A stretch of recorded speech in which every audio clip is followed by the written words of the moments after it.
यहाँ पर दो लीनियर ट्रांसफॉर्मेशन टी और एस डिफाइन करी गई है और टी और एस में जो रिलेशन दिया गया है वो इस तरह से, यानी कि S composition T equals to identity.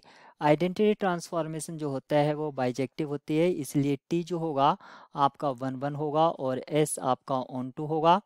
T को 1 1 होने के लिए रैंक जो टी की होनी चाहिए वो कितनी होनी चाहिए, 2 होनी चाहिए, यानी कि नलिटी उसका 0 होना चाहिए। और एस को ऑन टू होने के लिए एस की जो रैंक होनी चाहिए वो कोडोमेन के बराबर होनी चाहिए, यानी कि 2।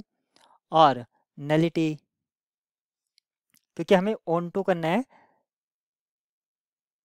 ठीक है, एस की रैंक 2 होना चाहिए और रैंक नलिटी थ्योरम से हम कह सकते हैं इसकी नलिटी 1 होगी। लेकिन हमें तो ये बताना है कि ऐसी कितनी एस लीनियर ट्रांसफॉर्मेशन एग्जिस्ट कर सकती हैं जो गिवन हाइपोथेसिस को सेटिस्फाई करती है। तो एस के बारे में तो हम कुछ नहीं जानते हैं, सिर्फ रैंक और नलिटी पता कर सकते हैं। लेकिन टी के बारे में यहाँ पर उसके लिए फार्मूला दे रखा है, तो हम टी के लिए मैट्रिक्स रिप्रेजेंटेशन लिख सकते हैं। टी के लिए अगर मैट्रिक्स रिप्रेजेंटेशन अगर मैं लिखता हूँ तो इसका जो स्टैंडर्ड ऑर्डर बेसिस है उसके रेस्पेक्ट में अगर मैट्रिक्स फाइंड आउट करते हैं तो वो मुझे मिलेगा 2 1 2 और सेकंड कॉलम होगा 3 2 5। ये आप निकाल के देख सकते हैं।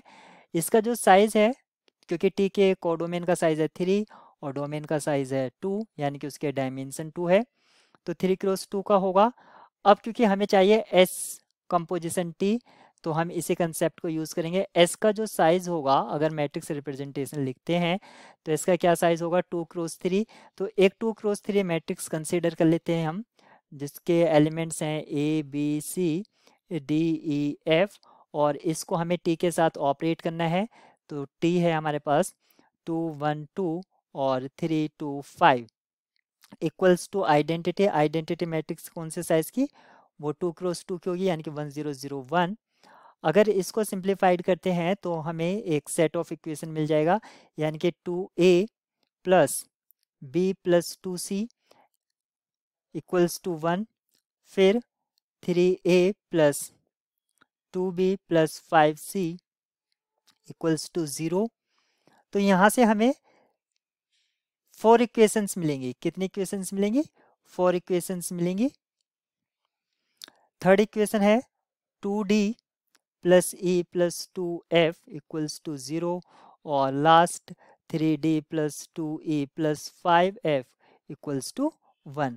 आप देख सकते हैं यहाँ पर 6 वेरिएबल हैं, 6 वेरिएबल यानी कि ए बी सी और डी ई एफ, यहाँ पर 6 वेरिएबल और 4 इक्वेशंस हैं। तो 2 वेरिएबल एटलीस्ट 2 वेरिएबल क्या होंगे, फ्री होंगे, एटलीस्ट 2 वेरिएबल फ्री होंगे। तो 2 वेरिएबल फ्री होने का मीनिंग है इनफाइनाइट।